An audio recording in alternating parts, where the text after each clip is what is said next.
I prayed that we would not have rain, and look, there's some rain. Did we all pray? All right. Could you all hold up your keys? I apologize to the interpreters. The beginning is not from this script. Could everybody hold up your keys? Your keys to your house, your home. Hold up your keys. Now I want you to think about who owns the home you live in. I want you to think about your family members. The young couples, the young people, the young students, the people who are trying to start out their lives right now, what they are experiencing as they're trying to get a simple key to the home for them to live in. In 2005, as a single mom, I bought my second home here in the Treasure Valley, over in Caldwell. It was a beautiful home. I bought it at a HUD auction. And because I was an individual wanting to own my own home, I got first preference over the other bidders in the auction. And in those days, they took all the foreclosed homes and they sold them individually to families. They do not do that any longer. So let's go ahead. I'll go ahead and go through sorry. So the new American Serf, the first thing I need to do is define the word serf for you, because I found out some people don't know what that means. In Europe, before Europeans came here, they had what were called fiefdoms, and the lords owned great lands, and the peasants who lived on the land were called serfs, and they served their masters. In 2009, I apologize. A few years ago, our ancestors were serfs, peasants bound to the land, laboring under the shadow of their lord's castle.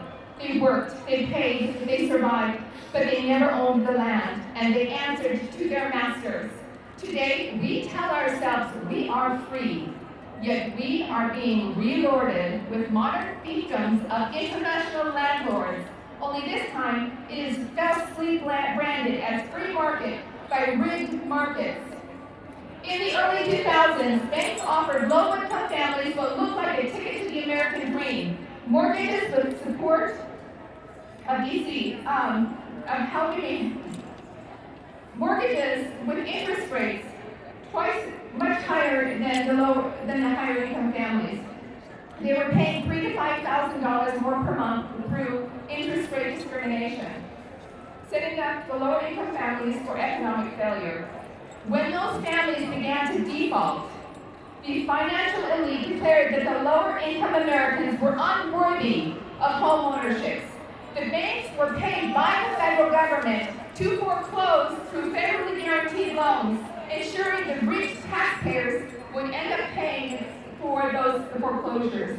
In this tragedy, as the foreclosures began, the homes that would have then be sold to new families were bundled up and sold in bulk to equity firms and hedge funds.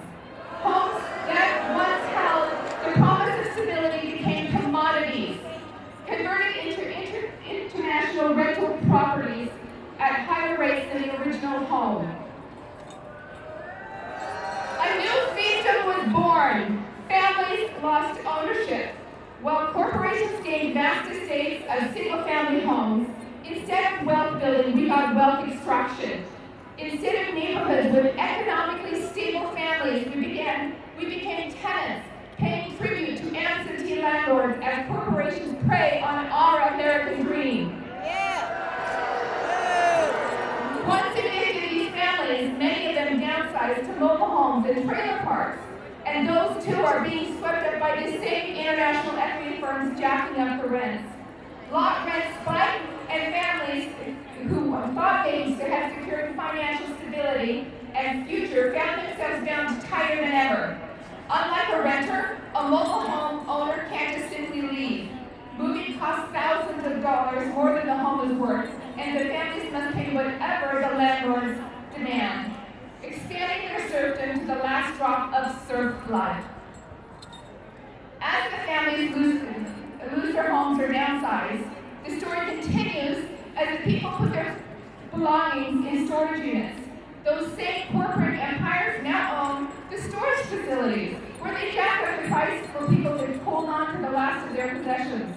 That is another stream of wealth going upward. It is the triple up effect.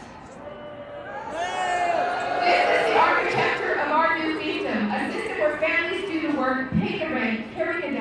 where the lords of Wall Street, financed through the federal government, grow rich on every transaction. A system where the American dream of ownership is deliberately being replaced with permanent tenancy. They want us to be dependent on them. We must reclaim ownership not just of our homes, but of our future. And that begins with the simple truth that homes are for families, not hedge funds. We must liquidate the international equity firms that were born in 2009 of their housing empires and return those homes to the people. No more book sales behind closed doors. No more Wall Street landlords financed through the federal government, extracting rent from our kitchen table. No more kings, no more fiefdoms, no more serfs. We must restore communities where families own the soil they stand on, where neighbors build equity instead of debt, and where the fruits of our labor create legacies, not tribute.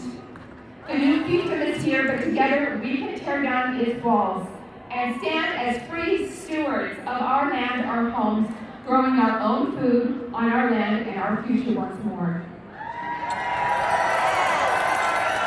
We have been lied about what a healthy economy looks like. The so-called leading economic indicators, the stock market tickers and hedge fund indexes measure the pulse of the powerful, not the well-being of the people.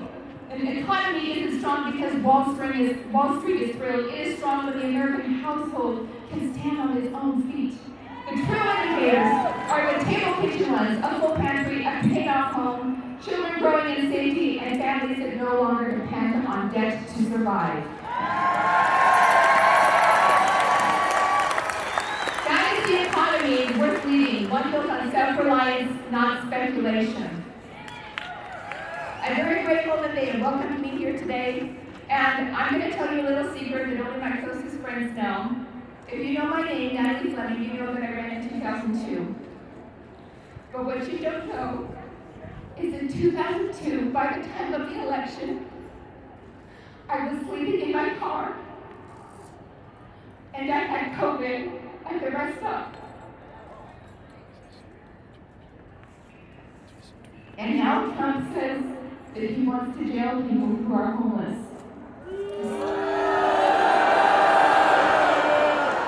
So that December, I re-enrolled at Boise State University. I went back to school and found housing at the school. I lived on campus with my 20-year-old daughter as we both went to school together. I got my degree in information technology management,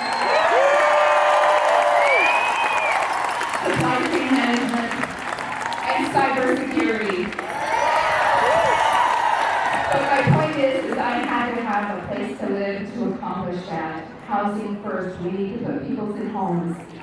Yes! The myth of the drug-addicted homeless individual is a lie. There are many people that I know and love who are homeless, people who are working full-time, living out of their van.